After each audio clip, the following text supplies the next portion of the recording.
Hello, my name is Oluwatimiosha, and I like talking about history.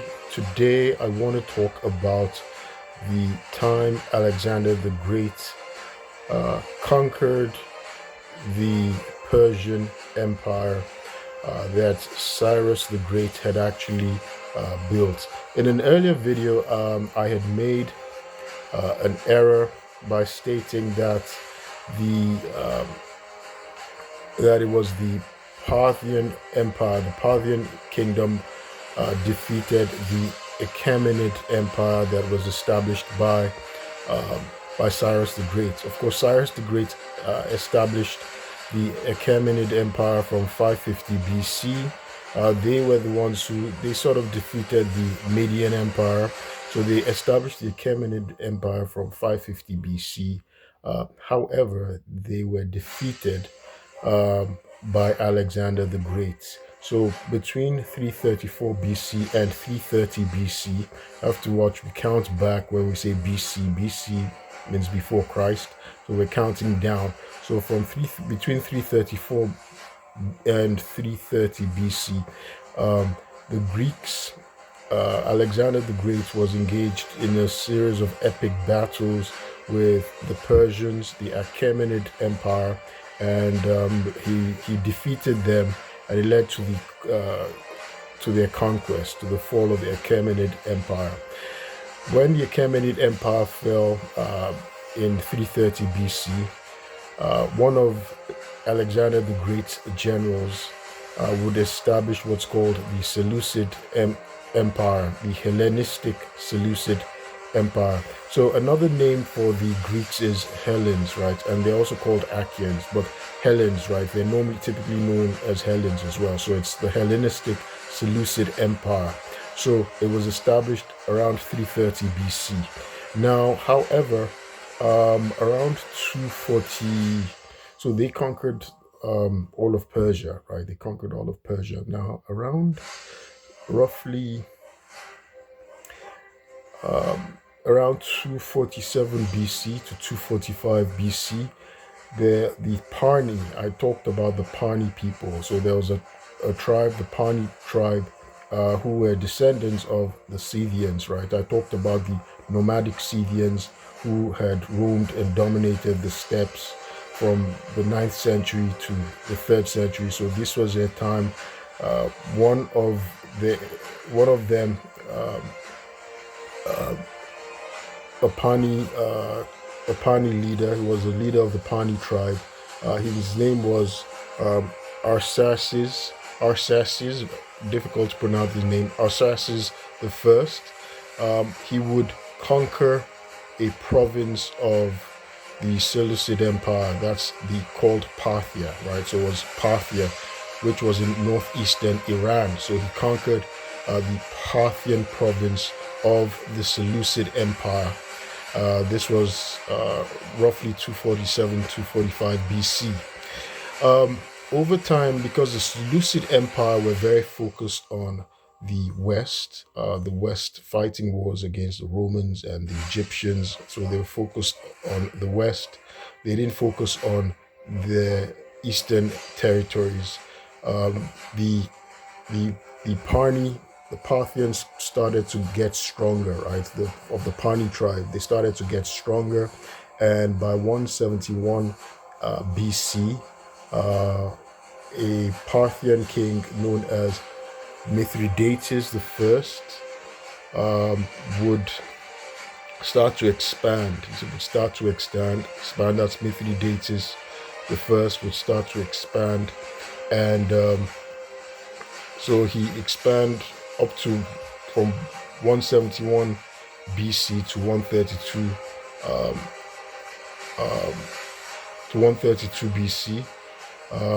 He would start to expand the Parthian kingdom and establish the Parthian Empire and drive the Seleucid Empire, drive them uh, all the way backwards, right? All the way back to the west. So he had conquered all their empire, all their lands, everything east of the Euphrates River now belonged to the Parthian kingdom, the Parthian Empire. the Euphrates River, when I say east of the Euphrates River basically is a long river. Incidentally, it's in the Bible, it's in the book of Genesis, right? Euphrates, Tigris. The Euphrates River is a river that it cuts across, it runs all the way from the north in Turkey, modern day Turkey, and it cuts through Syria, and then it intersects, it runs through Iraq, right? Modern day Iraq. So basically, dividing the modern day of Iraq into two, right? And of course, Iran is east of Iraq. So everything east of this Euphrates River had now been conquered and absorbed into the Parthian Empire. This was by 132 BC. And in 129 BC, the Seleucid King Antiochus VII was defeated by the Parthian kingdom, and he was killed by the Parthian kingdom by 129 BC, and so this ended the rule of the Seleucids in the Persian territories. So Parthia and Persia, they sort of merged. They would merge into what was the Parthian-Persian Empire. So the Parthians introduced Hellenistic or Greek elements, and they blended this with the Persian traditions, right? So there's a lot of Greek influence in the Persian traditions, ancient Persian traditions, as a result of this blending, the amalgamation between the Parthians, who defeated the Seleucid Greek Empire by 129 BC. Now, for anybody who cares to know, the Seleucid Empire of the Greeks, right? The Greeks, the Hellenists, the Hellenistic Seleucids, they were now confined to Syria, right? To a very small, insignificant Greek state in Syria. And of course, they were ultimately conquered by the Roman general Pompey, right, in 63 BC, and it was annexed, became a province of Rome. So the Seleucid kingdom of Syria became a province of Rome when it was annexed under the Roman general Pompey. Pompey, of course, was one of the triumvirate. The triumvirate was made up of Pompey, Julius Caesar, and Crassus. Crassus was the richest man in Rome. Of course, we know how that story goes. After Crassus died, the richest man in Rome died. Julius Caesar and Pompey would drive Rome into a civil war, and Pompey was defeated. And of course, Julius Caesar became the dictator for life in Rome.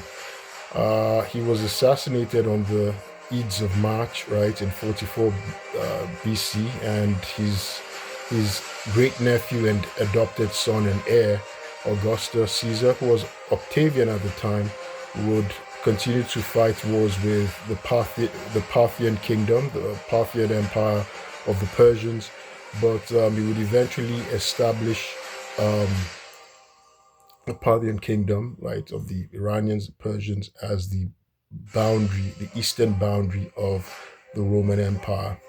Now, so again, just a recap. It was Alexander the Great, not the Parthians, who defeated the Achaemenid Empire that had been founded by Cyrus the Great, and this was in 330 BC. So he defeated the last Achaemenid king, as Darius III. Darius, the kings, they're actually in the Bible, in the book of Daniel, right? So, which is kind of interesting. So history is fun. I, hope you enjoy history the way I do, and I think I've just about, concluded what I wanted to say about the fall of the Achaemenid Empire to the Greco-Macedonian King Alexander the Great, and which eventually fell to the Parthian Empire. The Parthian Empire, of course, in 224, around 224 AD, they would fall to due to internal wranglings. Of course, they were constantly, Parthian kingdom was constantly rivals with the Romans, but due to an internal uprising, a new empire was established in 224 AD, and those were the Sassanids. The Sassanids would go on and create the first center of higher education, the first university, which is the Academy of Gongishapur in 271 AD. Anyway, let me stop this here. And my name's Olu Rotimi Osha. One thing I didn't say: where did the